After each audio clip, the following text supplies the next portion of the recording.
ओमाज्ञानतिमिरन्धस्य ज्ञानञ्जनशलाकया चक्षुरुन्मिलितं येन तस्मै श्रीगुरुवे नमः। श्रीगौराङ्गा नित्यानन्द श्री अद्वैतचन्द्र गदाधर श्रीवासादि गौरभक्तवृन्दा वाञ्छाकल्पतरुभ्यश्च कृपा सिन्धुभ्येव च पतितानां पावनेभ्यो वैष्णवेभ्यो नमो नमः। हरे कृष्णा कृष्णा कृष्णा हरे हरे, हरे राम राम राम हरे हरे। तो आज श्री श्री प्रेम भक्ति चंद्रिका की 20वीं त्रिपदी पे हम चर्चा करेंगे। देहे बोइसे रिपुगण जतेक इंद्रिय गण, केहो कारो बाध्य नहीं हाय। सुनिले ना सुने कान, जानिले ना जाने प्राण, दृढ़ाइते ना पारे निश्चय।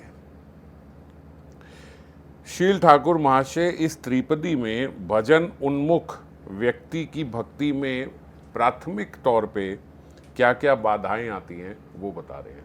तो ये हम सबके लिए आगे के जो 2-3 त्रिपदी हैं, 3 त्रिपदी खासकर इसके बाद जो चल रही हैं,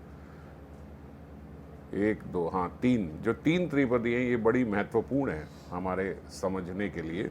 क्योंकि प्राथमिक अवस्था में ऐसा क्या होता है, ऐसी क्या बाधाएं आती हैं कि हम लोग चाह कर भी भजन नहीं कर पा रहे। इसी विषय में अब ठाकुर महाशय बात कर रहे हैं। उन रुकावटों के कारण ही मनुष्य भक्ति पथ पर अग्रसर नहीं हो पाता और उन्हीं बाधा अवरोधों के कारण मनुष्य को सब जानबूझकर भी विषय आसक्ति में ही ये जीवन अपना बिताना पड़ता है। अब हम सब जान तो गए हैं कि ये सब विषय है और ये सब बहुत टेम्पररी है, ये जगत जो है ये अशाश्वत है, ये दुखाल्यम है, ये सब हम जान गए। मगर फिर भी जानने के बाद भी हम फिर विषय आसक्त ही रहते हैं। और सबसे आयरनी की बात यह है कि हम सारा भजन करके जितना भी हमारे जीवन में अध्यात्म है, उस अध्यात्म की पूर्णता के बाद हम आनंद जो है फिर विषय में ही ढूंढते हैं। ऐसा लगता है कि विषयों की पूर्ति करने के लिए ही अध्यात्म का रास्ता पकड़ा है हमने, जबकि भक्तजन जो होते हैं वो अपने अध्यात्म के रास्ते पे चलने के लिए कुछ कुछ विषयों का इस्तेमाल करते हैं, है ना। और हम लोग बिल्कुल उल्टा है, हम अध्यात्म का इस्तेमाल कर रहे हैं अपनी विषयों की पूर्ति करने के लिए, अपनी विषय आसक्ति की पूर्ति करने के लिए। व्यक्ति भजन करता है और थोड़े दिन बाद उसी भजन से संसार की कोई पदार्थ मांग लेता है। और जो भक्तजन है वो क्या करते हैं, वो संसार के पदार्थों का इस्तेमाल सिर्फ इसीलिए कर रहे हैं कि इस देह को पुष्ट करके हम अध्यात्म की ओर अग्रसर हो सके। तो हमारा जो चलन है, जो आचरण है, वो बिल्कुल विपरीत है जो भगवत धाम जा रहे हैं उनके। हम यूज़ कर रहे हैं अध्यात्म को और बढ़ रहे हैं संसार में, वो यूज़ कर रहे हैं संसार को और बढ़ रहे हैं अध्यात्म में। बिल्कुल उल्टा चल रहे हैं हम। देहे बोई से रिपुगण, ये देह के अंदर ही हैं ये रिपुगण, बाहर नहीं है। हमारा दुश्मन कोई बाहर नहीं है जो हमें रोक रहा है। हम सोचते हैं इसके कारण मेरा भजन नहीं हो पा रहा, इसकी वजह से रुकावट आ रही है, ये नहीं करने का। कोई कुछ नहीं कर रहा है, आपके देह के अंदर हैं आपके रिपुगण। जतेक इंद्रिय गण, कौन है? सारी इंद्रियां, जितनी इंद्रियां हैं ये सब हमारे रिपु बन गई हैं नहीं, मगर हमने रिपु बना ली हैं। केहो करो बाध्य नहीं आए, क्या करें, कुछ भी करें, मगर हम इनको बांध नहीं पा रहे हैं, हम इनको सांध नहीं पा रहे हैं। जिस तरीके से हम अपनी इंद्रियों को चलाना चाहते हैं, हम वैसे चला नहीं पा रहे हैं इन इंद्रियों को। क्यों नहीं? काम क्रोध लोभ मोह मद मत्सरे, ये छड रिपु मानव देह में सतत निवास करते हैं। इंद्रियों में ये सतत निवास कर रहे हैं। कौन निवास कर रहे हैं? ये हमारे ही काम क्रोध लोभ मोह मद मत्सर, ये 6 रिपुगण हमारे भीतर हैं। ये सब जड़ीय रूप रस आदि के प्रति आदमी की इंद्रियों को आकर्षित कर रहे हैं। तब विद्वान की विद्या, बुद्धिमान की बुद्धि सब सीमित हो जाती है, ये सब पीछे हो जाती है। उस वक़्त कुछ काम नहीं आता जब किसी भी इंद्रिय द्वार पे उसका विषय खड़ा हो।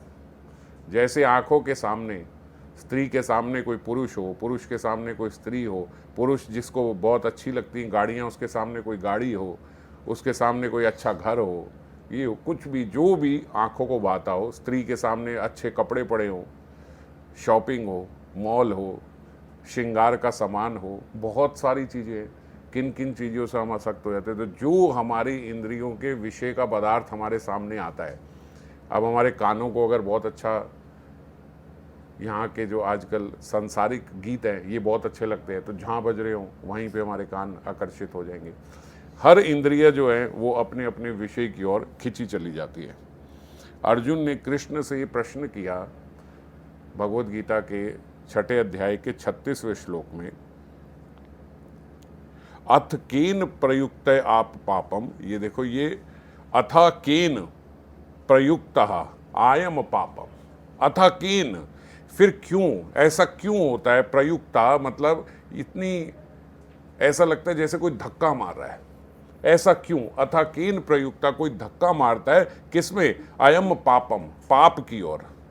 अयम पापम आचरति, मैं ये पाप का जो आचरण करने लगता हूं, मैं करना नहीं चाहता हूं।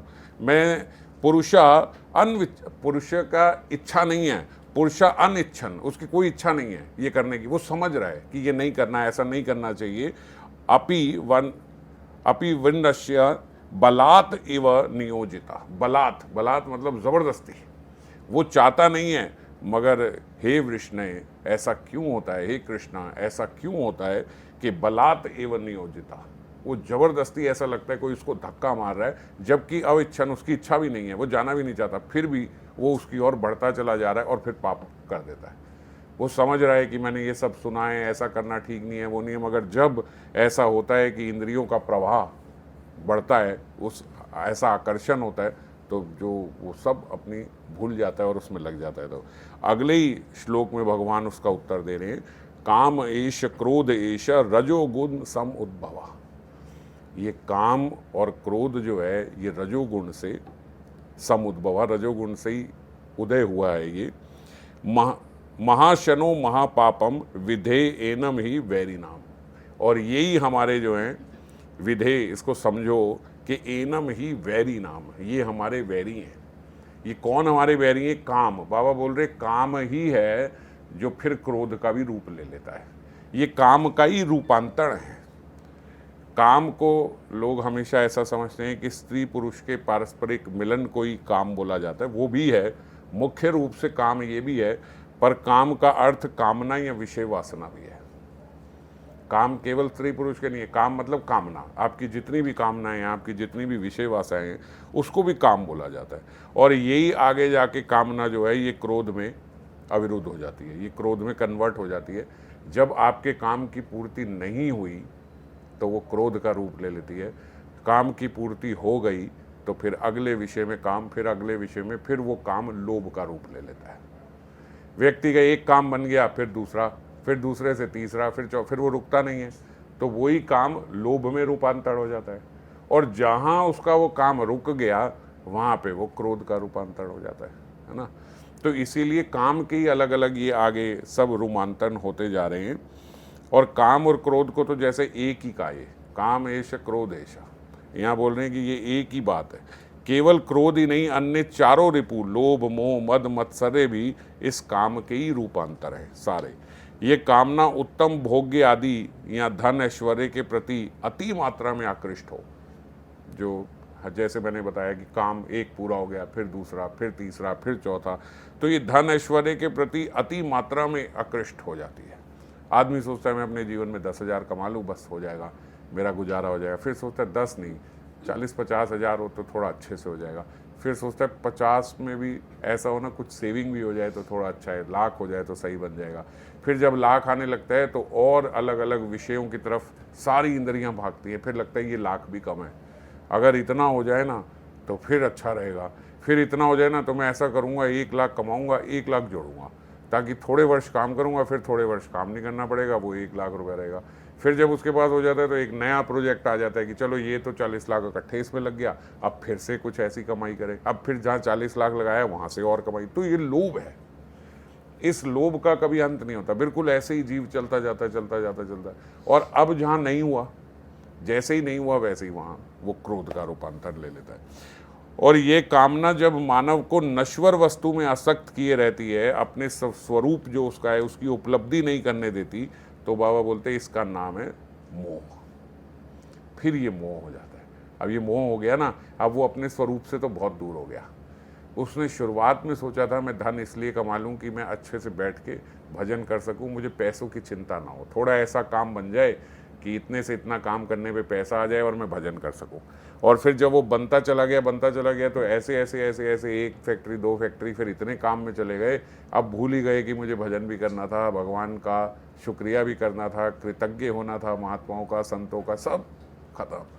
अगर उसको बोलो कुछ आप इधर समय नहीं देते, अब आप भजन नहीं देते, तो वो तुरंत 10,000 निकाल के बोलता है ये चलो इसको दान कर दो, हो गया बस। यही अहंकारी व्यक्ति यही करता है। वो सबसे पहले अगर दान की सोचता है तो अपने तन की नहीं, मन की नहीं, समय की नहीं, वो धन से दान करना चाहता है कि बस ये 10,000 5,000 20,000 ये हमने यहाँ दे दिया, बस हो गया, हमारा यही धर्म हो गया। ये क्या है? ये व्यक्ति मोह में है, वो अपने स्वरूप की ओर अग्रसर ही नहीं हो रहा, वो संसार की ओर आकृष्ट हुए जा रहा है। इसको मोह बोलते हैं। और फिर वही मोह अज्ञान का रूप ले लेता है, और उससे मैं धनी हूँ, मैं इस जगह का मिनिस्टर हूँ, मेरा ये दायित्व है, मैं इतनी बड़ी फैक्ट्री का मालिक हूँ। मैंने एक व्यक्ति को बोला कि ये तो सब छोड़ना ही है, धाम ही जाना है, छोड़ो, क्या इतना बढ़ा रहे हो? करे आप क्या समझ रहे हो? मेरी फैक्ट्री में 400 आदमी काम करता है, 400 लोगों का परिवार जो है वो मेरे कारण पल रहा है। आप बोलते हो ये सब छोड़ के चले जाओ, तो वो 400 लोग तो बर्बाद हो जाएंगे, ये मुझे पाप लगेगा। ये कोई पुण्य का काम थोड़ी हो, ये कोई भजन थोड़ी हुआ। अब मैंने आगे कुछ बोला नहीं, मैंने कहा चलो ठीक है। लेकिन कोई सोचे व्यक्ति कि 400 परिवार वो ही पाल रहा है। मैंने कहा इस दुनिया में इतने करोड़ लोग हैं, तो उन करोड़ लोगों को कौन पाल रहा है? आपको लग रहा है कि इन 400 को मैं पाल रहा हूँ और बाकियों को? तो ये सब हमारा मिथ्या जो मद होता है ना, ये मद हो गया। अब मोह के बाद ये मद हो गया कि मैं इन्हें ये सब कर रहा हूँ, मैं ही पाल रहा हूँ, मैं ही देख रहा हूँ, मैं ये सब कर रहा हूँ, मैं ये मानी हूँ, मैं ये धन मानी हूँ, मैं ये मानी, ये सब उपाधियाँ उसमें साथ। जैसे कल हमने चर्चा करी थी निरुपाधि विनुर्मिक्तम, निरुपाधि, हमें ये इन उपाधियों से हटना है, तब भजन होगा। और हमने और उपाधियाँ लगा दी साथ में। तो इसका नाम अब मोह के बाद हो जाता है मद, जब ये ऐसी अहमता आ जाती है। और फिर वही अहमता जब दूसरे के पास अधिक धन देखती है कि इसके पास ज़्यादा हो गया, ये हो गया, तो ये हमने चर्चा करी थी, ये मत्सर्य बन जाता है। तो काम, क्रोध, लोभ, मोह, मद, मत्सर्य, ये सब काम के ही रूपांतरण होता जा रहा है। ये भजन का सर्वाधिक बाबा बोलते अंतराय, बाधा, अवरोध है। मत्सर्य तो और सबसे ज़्यादा इन सब में बढ़ के, और है क्या है? काम ही। काम नहीं अपने अपने रूप बदल लिए। साधन भजन में प्रबल अंतराय, ये षड रिपु इस मानव देह में ही रह रहे हैं, कहीं बाहर नहीं है हमारे। अब देखो जितने भी ये षड रिपु हैं, ये किसी के कारण नहीं हो रहा। आपको इसके कारण से मुझे क्रोध आता है। हम लोग जनरली घर में, बाहर, ऑफिस में क्या बोलते हैं? ये इसकी वजह से मुझे गुस्सा आता है, वरना तो मेरे को कोई समस्या नहीं है। ये मुझे गुस्सा दिला देता है, ये मुझे गुस्सा दिला देती है। ऐसा नहीं है, यहाँ कहीं ऐसा नहीं बोला गया। ये क्रोध आप ही के भीतर है। आपकी कामना की पूर्ति नहीं होती तो आप उसको क्रोध करते हो, और फिर आप बोलते हो कि मुझे इसकी वजह से क्रोध आ जाता है। अनादिकाल की श्री कृष्ण बहिर्मुखता के कारण मानव की ये इंद्रियां स्वभावतः विषयमुखी हो गई हैं। ये हमने चर्चा करी थी कि अगर इस सुनहरे अवसर में जब हमें इतने भक्तों का संग मिला है, इतनी कथा श्रवण करने को मिल रही है, ऐसे गुरुदेव मिल गए, ऐसे शास्त्र मिल गए, अब इसके बाद भी अगर हम भजन नहीं करेंगे, अगर अब हम नहीं जाते हैं, तो फिर ऐसा नहीं है कि हमें फिर मानव देह मिलेगा। पहले तो हमने बहुत अपराध करे होंगे, तभी इस वातावरण में भी हम भगवत धाम के अधिकारी नहीं बन रहे, है ना। अगर नहीं बन रहे हैं तो फिर अपराध करेंगे, तो उन अपराधों का जब फल मिलेगा तो हमें मनुष्य योनि नहीं मिलेगी, हमें पशु योनि मिलेगी। और फिर पशु योनियों में जाएंगे तो जितनी पशु योनियों में जितने वर्ष जितने उसमें रहेंगे, उसमें कृष्ण बहिर्मुखता और बढ़ती जाएगी। पशु योनि क्या है? ये भोग योनि है, और मन वही जा रहा है, हर देह में मन हमारे साथ जा रहा है। तो मन जब इतनी सारी पशु योनियों से होता हुआ आता है, तो उसके भीतर जो भोग करने की वासना है वो बढ़ जाती है। और फिर मनुष्य देह मिलेगा तो फिर इतने सारे पशु योनियों की जो आप ट्रैवल करके आए हो, जो इतने सारे देह बदल के आए हो, उन सब की भोग वासना आपके अंदर होगी। तो अनादिकाल से हम विषयमुखी हैं और फिर और विषयमुखी बन जाएंगे। इस समय जो ये स्वर्ण काल चल रहा है, इस समय जो ऐसे सिद्ध महात्मा के शरणागत हैं, ऐसे जिनको सदगुरु प्राप्त हैं, ऐसा वैष्णव संघ प्राप्त है, ऐसे शास्त्र प्राप्त है, ऐसी धाम की कृपा है, ऐसी कथा हम लोग जो बाबा के ग्रंथों से ही सुन रहे हैं, अब इसके बाद भी हम कहें कि हम जाने के अनधिकारी हैं या हम नहीं जा पाएंगे, ये संसार में ये है वो है, तो फिर व्यक्ति किसी भी अवस्था में इसके बाद नहीं जा पाएगा। इससे ऊपर की अवस्था प्राप्त नहीं हो सकती, सब हमें प्राप्त हो गया है। और अगर इसमें नहीं जाते हैं तो अवश्य ही जानना होगा कि हमसे अपराध हो रहे हैं, जो अभी भी हमें भजन नहीं प्राप्त हो रहा। आँखें जो हैं, बाबा यहाँ बता रहे हैं कि जैसे कल हमने चर्चा करी थी कि प्रत्येक इंद्री को हमने भगवान के ही भजन में लगानी है, तो आज यहाँ पे बता रहे हैं देखो, और प्रत्येक इंद्री लगी कहाँ हुई है।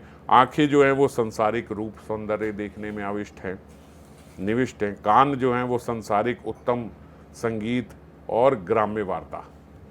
ग्राम्य वार्ता क्या होता है? इसकी चुगली, उसकी चुगली, इसकी बातें, उसकी बातें, पॉलिटिक्स की बातें, मौसम की बातें, अलग अलग देशों की बातें। ग्राम्य वार्ता मतलब जिसका कोई लेना देना नहीं है किसी से। और सबसे ज़्यादा आनंद हमें आता है जहाँ कहीं किसी की निंदा हो रही हो।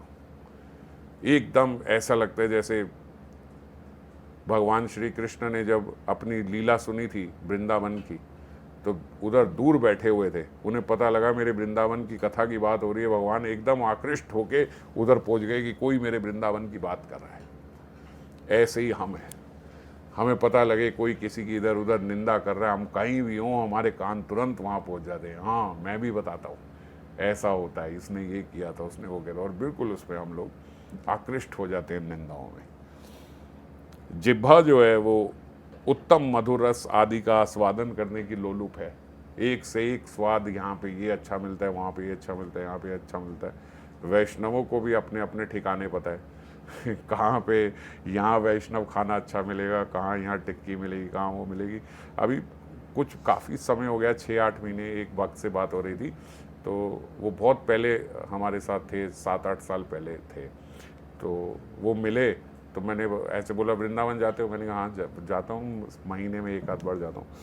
अब तो वृंदावन में वो एक बहुत बढ़िया खुल गया है, आपको पता है, वो वहाँ पे इतनी बढ़िया टिक्की मिलती है, ये मिलती है।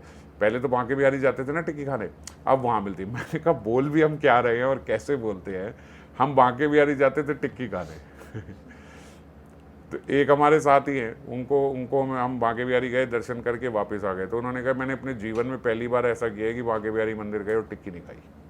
मतलब वो बोलते हैं हमारे कंसेप्ट ही नहीं है, ये माइंड में है ही नहीं, ऐसा कभी सोचा ही नहीं कि ऐसे भी कर सकते हैं कि हम बांके बिहारी जाएं और बिना खाए वापस आ जाए।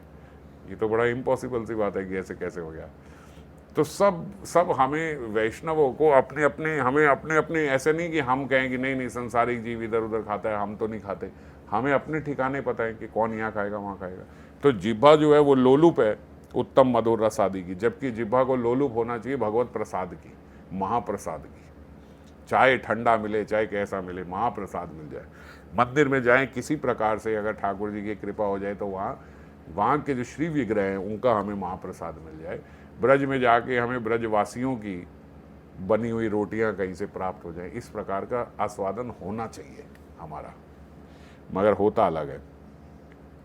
नासिका उत्तम गंध आदि के लिए व्यग्र है, अलग अलग जगह के हमें खुशबू वगैरह ये सब अच्छा लगता है। और त्वचा जो है वो कोमल सुखकर स्पर्श आदि के लिए ललायित है। इसीलिए राधा कुंड में एक महात्मा है, वो बोरी लेके पहनते हैं, तो उनसे कई लोगों ने उनको धोती इत्यादि दी कि आप ये कॉटन की, ये जूट की धोती पहन लीजिए, अगर आपको लगता है कि भाई वो पवित्र है तो आप ये जूट की धोती पहन लो। बोले नहीं, ये त्वचा जो है ना, इसको आदत पड़ जाएगी ये नरम मुलायम चीज़ों की, वो आदत लगानी नहीं। तो इसीलिए बोरी की, जो बोरा होता है वो बोरी की, वो ऐसे जैसे बाबा लोग पहनते हैं ऐसे धोती की तरह छोटा सा बाहिरवास जो है वो उसका धोती का लेके, उसका बोरी का लेके रखते हैं। तो देखो जो महात्मा हैं वो इतना केयरफुल रहते हैं कि ये भी नहीं कि बस ऐसे ये सफ़ेद रंग का ये धोती और वो पहन लिया, कि ये भी नरम है, ऐसे आदत पड़ जाएगी त्वचा को ये नरम चीज़ों में रहने। बोलते फिर सोएंगे कैसे ज़मीन पे, टाट बिछा के कैसे सोएंगे अगर इसको आदत पड़ जाएगी ऐसे मखमली इसमें रहने की। और सर्दी हो गर्मी हो कैसे हो ऐसे ही लेते, कभी कोई चद्दर नहीं लेते, कुछ नहीं करते, और ना उनकी कुटिया में बिजली का कोई प्रोविज़न है, जान के नहीं लगवाए, वो चाहिए ही नहीं बिजली, न गर्मी में न सर्दी में, न फ्रिज न एसी न हीटर, कुछ है ही नहीं, बिजली है ही नहीं वहाँ पे, ये सब चाहिए, लाइट भी नहीं है। जब तक प्रकाश है तब तक बोले भगवान ने ऐसी जो सृष्टि बनाई है हमारे देह की, वो उसी हिसाब से बनाई है, जितनी देर लाइट है उतनी देर ही उसे देखने को चाहिए, और जब अंधेरा हो जाए बोले तब सोने का समय है, बस जब अंधेरा हो गया खाओ सो जाओ, और सुबह तभी मंगला में आप उठ पाओगे, नहीं तो नहीं उठ पाओगे। तो सब प्रोविज़न बोले भगवान ने ठीक कर दिया, हमने ख़राब कर दिया कि अंधेरे के बाद लाइट जला के जागेंगे और ऐसे ऐसे रहेंगे, बासे खाने को फ्रिज में रख के बाद में खाएंगे, इसको ऐसे गर्म करेंगे, वो यहीं बनाया, यहीं इतना सा खाया। वैसे तो मधुकरी करते हो, बनाते भी नहीं, मधुकरी लेके आए खाया बस ख़त्म, कोई रखना ही नहीं, कोई संभालना ही नहीं, तो किस लिए फ्रिज, किस लिए ये, सर्दी गर्मी से उनका कोई मतलब ही नहीं है। तो ऐसे भी संत महात्मा हैं, और यही महात्मा जो हैं ये अधिकारी हैं भगवत धाम जाने के। हमारे वाक्य जो हैं फिर वही जो सब, अब कर्म इंद्रियों की बारी आ गई, वो ज्ञान इंद्रियां थी, ये ग्राम्य वार्ता में लगी हुई हैं, हाथ पैर जो हैं वो संसारिक कामों में पटु हैं, एक्सपर्ट है एकदम संसारिक काम करने में, और उपस्थ आदि जो हैं वो यौन संभोग में विनिष्ठ हैं, वो भी भगवान की सेवा में नहीं लग रहे। फिर ताड़ना से इनका वेग अतिशय प्रबल आकार धारण कर लेता है। इन रिपुओं की ताड़ना से इंद्रियां जब मानव मन को विषय क्षेत्र में आकर्षित करती हैं, तब विवेकी मन भी आकर्षण को रोक नहीं पाता। जितनी ताड़ना करते हैं, बोले आप ताड़ना करोगे, आप थोड़ा सा रोकोगे, वो और उस तरफ भागेगा, जैसे स्प्रिंग होती है ना, आपने हल्का सा दबाने की कोशिश करी, वो और उस तरफ भागी। तो ये क्यों है? ये इसलिए है क्योंकि हमारा खान पीन खराब है। जब हम देखो, ये पहले बोला करते थे कि अगर कोई व्यक्ति अपनी जिह्वा को कंट्रोल कर ले तो उसके अंदर ऐसा सामर्थ्य आ जाएगा कि वो अपनी सारी इंद्रियों को वश में कर सकता है। कहाँ से प्रारंभ करे? जिह्वा से। जिह्वा से दो कार्य किए जाते हैं। पहला, ग्राम्य वार्ता की जाती है। पहला ये कि उससे वाक, उससे जो निकले, जो शब्द निकले, वो गलत नहीं होने चाहिए, वो किसी को पीड़ा देने वाले नहीं होने चाहिए, वो कठोर नहीं होने चाहिए, और किसी की निंदा इत्यादि तो बिल्कुल ही हमारे मुख से नहीं निकलनी चाहिए। और दूसरा, इसको गरम खाना चाहिए, स्पाइसी फूड चाहिए, ये चाहिए, ये स्वाद नहीं होने चाहिए, ये यहाँ का खाना है, वहाँ का खाना है। केवल हमारा मतलब प्रसाद से हो, बस भगवत प्रसाद से। हम अपनी इच्छा से ना सोचेंगे ये इसकी बड़ी सारी विधियाँ हैं, हमने पहले भी चर्चा करी हैं कि जो बाकी घर वाले हैं, जो घर में रहते हैं, वो ये ना पूछें, ये ना बताएं कि ये बना दो, ये बना दो, ये बना दो, जो बने वो पाले, जो घर में गृहस्थ में रह रहे हैं। और माताओं के लिए जो कहें कि हमें बनाना है, तो वो भी हफ्ते का एक चार्ट बना ले कि मंडे को ये, ट्यूसडे को ये, वेडनेसडे को ये, थर्सडे को ये, ताकि थर्सडे को अगर किसी माता का भी मन करे कि नहीं मुझे ये खाना है, तो लिखाओ नहीं आज यही बनना है ना। तो इस प्रकार से दोनों मतलब घर में दो ही पक्ष हैं, एक बनाने वाला और एक खाने वाले, तो दो पक्ष के जो लोग हैं दोनों ही इस प्रकार से इससे निवृत्त हो सकते हैं। जब हमारी जिह्वा पे कंट्रोल हो जाएगा तो फिर जो है हम बाकी सारी अपनी इंद्रियों को अपने कंट्रोल में कर पाएंगे।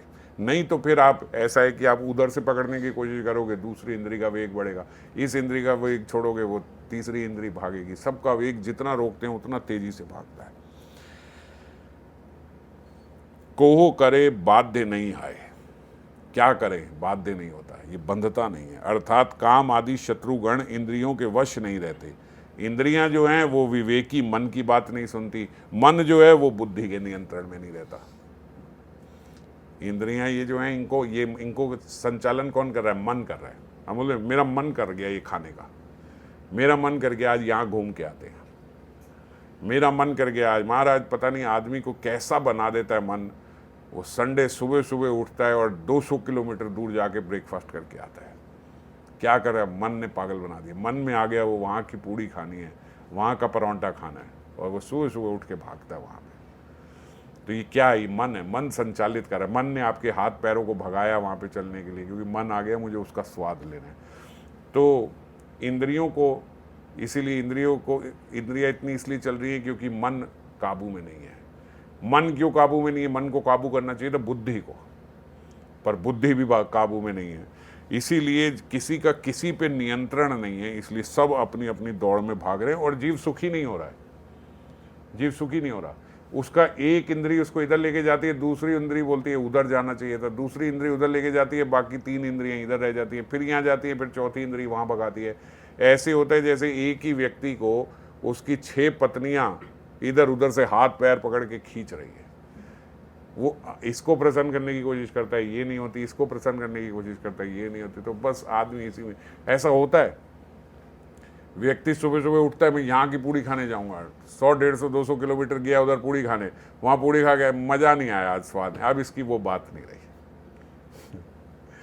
अब वो वहाँ जाके भी संतुष्ट नहीं होता, अरे इसने ऐसे नहीं किया, उसने अरे वहाँ का एसी ठीक नहीं था। आप गए वहाँ बैठ के खाने के लिए और उस दिन एसी नहीं चल रहा।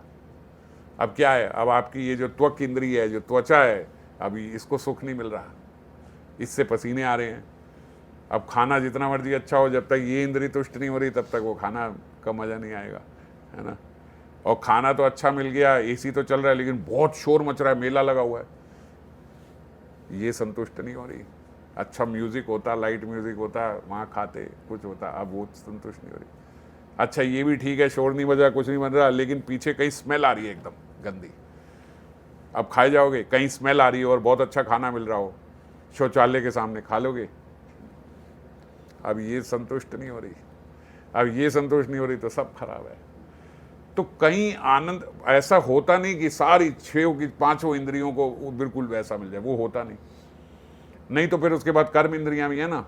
मान लो आपकी ऐसा एनवायरनमेंट मिल गया, 5 इंद्रियों को उन्होंने एकदम गार्डन ऑफ 5 सेंसेस तुष्ट कर दिया उन्होंने, आपकी 5 इंद्रियों को, सिर में दर्द हो रहा है, अब क्या करें, हाथ दर्द हो रहा है, पैर दर्द हो रहा है। अब ये कर्म इंद्रियां भी तो हैं, ये जुड़ी हुई हैं। तो जीव कितना कोशिश करता है इंद्रिय तृप्ति करने का, मगर इंद्रिय तृप्ति कर नहीं पा रहा, तभी तो संतुष्ट नहीं हो पा रहा।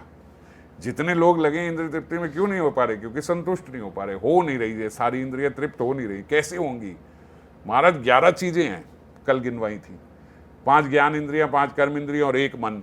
अब ऐसा कॉम्बिनेशन चाहिए कि 11 के 11 एक समय पे संतुष्ट हो जाए, बड़ा मुश्किल है।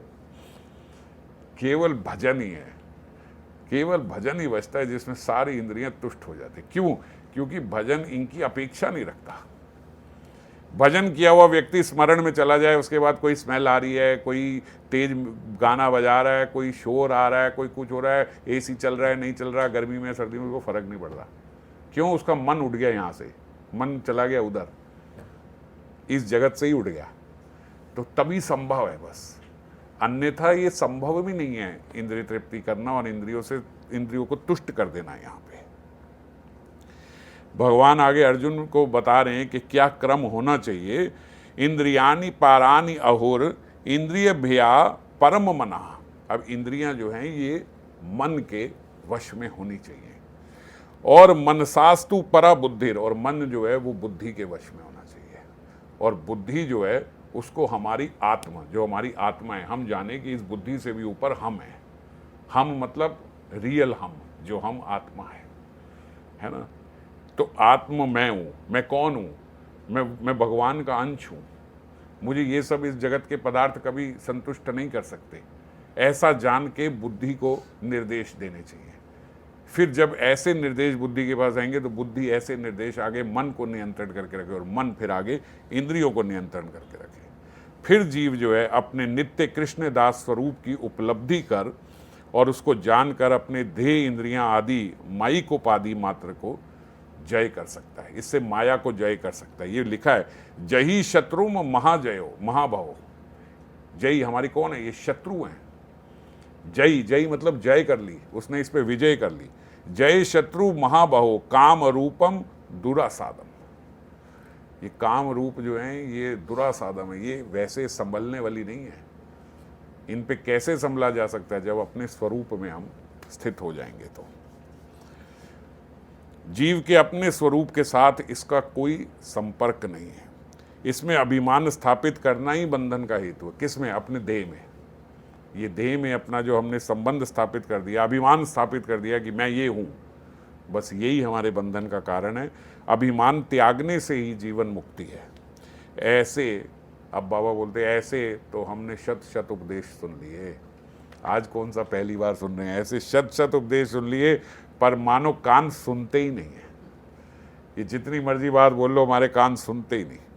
मन जड़ीय विषयों को लेकर नाना संकल्प विकल्प करता है, पर सुनकर भी प्राणों में इन सब उपदेशों का कोई स्पंदन नहीं होता।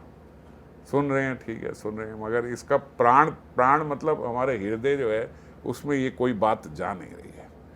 दृढ़ता के साथ इस बात का निश्चय नहीं कर पाता कि हाँ अब मुझे ऐसा करना है। हम चर्चा कर रहे थे कि जब एक कथा सुने तो एक कथा से कोई एक बात तो अपने दिमाग में पकड़ के ले आए कि अच्छा मुझे अब ये ठीक से फॉलो करना है, मगर वो होता ही नहीं। जल्दी जल्दी जल्दी बस ये फटाफट बस एक नियम की तरह हमने सुन लिया, उसके बाद चलो फिर ग्रामीण बातें शुरू कर दी और फिर इधर उधर हो गए और कथा तो बस हवा में निकल गई कि क्या बात बोली। बाद में कोई बोलता है अरे वो बात बड़ी अच्छी बोली थी, वह खत्म। जैसे कोई कविता सुनी होती है ना, हाँ बड़ा अच्छा आपने वो बात बोली थी, बस ऐसे रह जाती है। नहीं, लेके जाना चाहिए कि ये चीज़ मुझे फॉलो करनी है। चलो आज ये बात समझ में आ गई, अब इस पर वर्क करेंगे, एक चैलेंज की तरह लेना चाहिए, अब इसमें करेंगे, अब इस पर करेंगे, ऐसे हमें लेना चाहिए। चाहे कथा अब हम रोज कर रहे हैं, मगर रोज कथा में भी हम देखते हैं जैसे अब कितने दिन से अनन्य भक्ति पे ही बात कर रहे हैं। तो ठाकुर महाशय ने अनन्य भक्ति इतनी बार बोला है कि जीव ना चाहते हुए भी उसके दिमाग में तो बैठ जाएगा, नहीं यार अब इधर उधर और कुछ नहीं, बस अनन्य रूप से भजन ही करना है ना। अब चलेंगे तो आगे 3-4 त्रिपदियाँ काम क्रोध लोभ मोह इन्हीं पे चर्चा करेंगे, ताकि चाहे रोज सुन रहे हैं लेकिन रोज एक ही विषय में सुन के हमारे दिमाग में बैठ जाएगी, हाँ इसको नियंत्रण करना है। सुनी ले ना सुने कान, जानी ले ना जाने प्राण, दृढ़ाई ते ना पारे निश्चय। सुन के भी कान सुनते नहीं है और जान के भी हमारे प्राण ये जानते नहीं है। जितनी मर्जी बार हमने सुन लिया। व्यास देव ने 9वें अध्याय का 9वें स्कंद का 19वां अध्याय है, 9 स्कंद 19वां अध्याय और शायद 17वां श्लोक है श्रीमद् भागवतम में। व्यासदेव ने लिखा, बलवान इंद्रियां ग्रामो विद्वान सम अपि कर्षति। ये जो बलवान इंद्रियां हैं, ये बलवान इंद्रियां जो हैं, ग्रामो विद्वान सम अपि, विद्वान सम, विद्वान का भी जो मन है वो मोह लेती है। अब जब व्यास देव ने ये चीज लिखी, ये वो ययाति वाला अध्याय है, जब व्यास देव ने ये लिखी, इससे पहले लिखा मात्र स्वासर दुहित्रा व ना विविक्ता आसनो भवेत, कि माता के साथ, पुत्री के साथ, बहन के साथ भी एक आसन में ज़्यादा देर ना बैठें, ध्यान रखें। क्यों? क्योंकि ये बलवान इंद्रियां जो हैं ये विद्वान को भी मोह लेती हैं। तो महाराज व्यास देव के एक शिष्य व्यास देव के पास गए कि आपने ये लिखा श्रीमद् भागवतम में, विद्वान सम। संदेह हुआ उन्हें व्यास देव की वाणी पे। आपने ऐसे लिखा कि मात्र स्वासर दुहित्रावा और फिर नीचे विद्वान सम। जो विद्वान हो गया, जो जान गया ये माया क्या है, जो ये सारे उपदेशों को समझ गया, आप अज्ञान सम लिखते, अज्ञानी के लिए बात लिखते, विद्वान सम आपने तो कुछ त्रुटि। व्यासदेव ने कहा, मेरे को तो भगवान ने जो इंस्पायर किया, जो मेरे से ठाकुर जी ने लिखवाया, मैंने तो वही लिखा है। श्री हरि ने मुझे जो प्रेरणा दी मैंने वही लिखी है। आपको लगता है ये नहीं है तो आप बताइए, मैं देखता हूँ फिर इसको अगर कुछ चेंज करना है तो। गुरुदेव मैं कौन होता हूँ, आप थोड़ा विचार करना इस पे। अब शिष्य गुरु को बोल रहा है, गुरु कौन? गुरु वेद व्यास। वेद व्यास गुरु को बोल रहे, गुरु जी आप थोड़ी इस पे करना, थोड़ा ध्यान करना कि आपने लिखा विद्वान सब, आप इस पे दे। मैं तो शिष्य हूँ, थे अच्छे शिष्य ही थे, लेकिन आज गुरु की एक वाणी पे संदेह हो गया। उसी समय गुरुदेव ने कहा कि मैं बद्रिका आश्रम जा रहा हूँ, आप जो है यहाँ पे इस आश्रम का थोड़ा ध्यान रखना। कितने ब्रह्मचारी थे वहाँ पे? 88,000 ब्रह्मचारी, 88,000 ब्रह्मचारी वहाँ रह रहे थे उनके आश्रम। बोला आप इनका ध्यान रखना, सब मैं 1-2 दिन में वापस लौट के आता हूँ बद्रिका आश्रम से। चले गए गुरुदेव। हाँ गुरु जी कोई चिंता मत, ध्यान रखना, कोई स्त्री आदि ये सब। अरे 88,000 ब्रह्मचारी रह रहे और इतने समय से कोई बोलने की बात है। गुरुदेव आप निश्चिंत हो गए। उन्हें लगा गुरुदेव अब बद्री का आश्रम में जाके चिंतन करेंगे इस श्लोक के बारे में। गुरुदेव चले गए। वो महाराज गए, जो शिष्य थे वो गए स्नान के लिए। स्नान से वापस आ रहे थे, संध्या स्नान से, तो पीछे पीछे देखा एक कन्या जो है भीगी हुई और एकदम ऐसे रुदन करती हुई भागती हुई है, महाराज महाराज महाराज। पीछे मुड़ के देखा तो चरणों की ओर, ट्रेंड थे एकदम, महाराज व्यास देव के शिष्य हैं। चरणों की ओर देख के बोला कि आप कौन माता? बोले ऐसे ऐसे मेरे पीछे लग रहा है कुछ पड़ गए हैं कुछ लोग, मुझे डर लग रहा है, मुझे भय लग रहा है, मैं यहाँ पे हूँ इस जंगल में, और तो कोई है नहीं, आप मुझे आश्रय दें। नहीं नहीं नहीं, हम लोग किसी स्त्री को आश्रय नहीं दे सकते, और वैसे भी अभी गुरुजी यहाँ है नहीं, तो बिल्कुल नहीं, आप जाइए जहाँ जी। अरे उसने रोना शुरू किया, महाराज आप लोग ही ऐसे कर दोगे, महात्मा ही ऐसे कर देंगे तो कौन आश्रय देगा मुझे? मैं यहाँ अकेली कैसे रहूँगी इस जंगल में, इस वन में? आप कुछ तो आश्रय दीजिए, कोई, आप तो महात्मा हैं, आप नहीं करोगे तो कौन करेगा सेवा?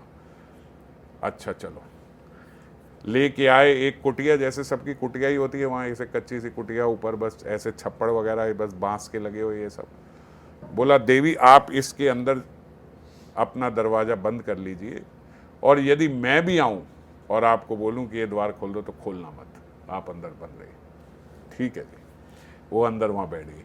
अब चले गए अपनी कुटिया में। अपनी कुटिया में विश्राम करने लगे तो याद आया, ऐसे आई थी जंगल में अकेली, ये उस समय जंगल में अकेली कैसे आ गई?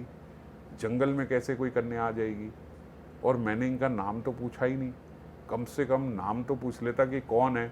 कल गुरुदेव को बताऊंगा कि आई थी, कौन आई थी। गुरुजी पूछे कौन आई थी, पता ही नहीं है, नाम पूछ के आता हूँ। गए, खटखटाया, देवी जरा द्वार खोलो। उन्होंने कहा नहीं महाराज मैं नहीं खोल सकती। अरे खोलो, हम आए हैं। नहीं नहीं, आपने कहा था यदि मैं भी आऊँ तो भी द्वार मत खोलना, मैं अब द्वार नहीं खोलूँगी।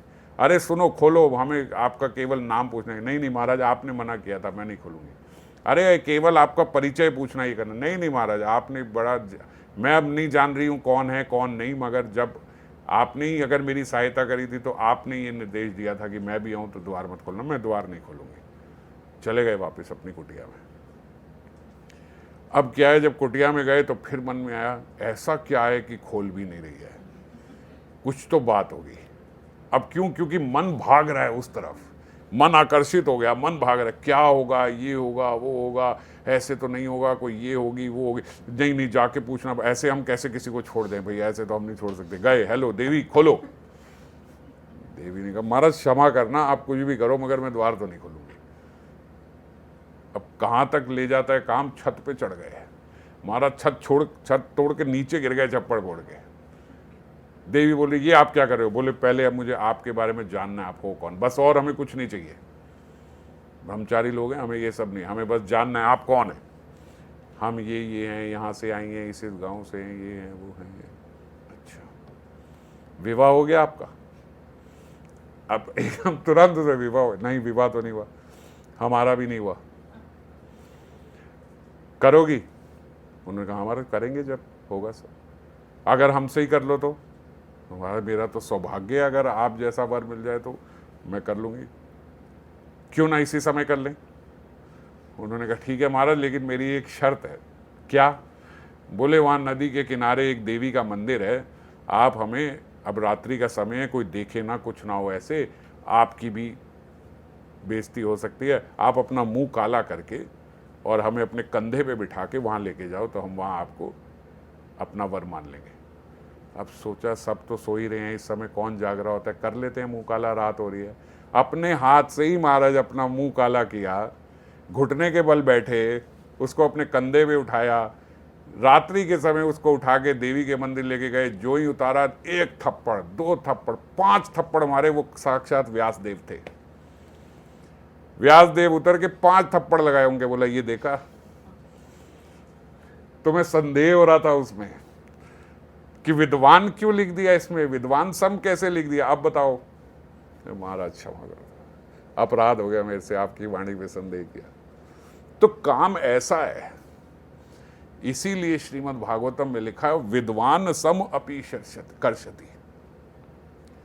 हमें डरना होगा, चाहे जितने मर्जी हम सोच लें कि नहीं अब हम तो बड़े भक्त हो गए, नहीं हमें तो ये हो गया, नहीं हम तो इतना, अरे कुछ नहीं, किसी का भी पतन हो सकता है। इसलिए हमेशा सावधान रहना होगा।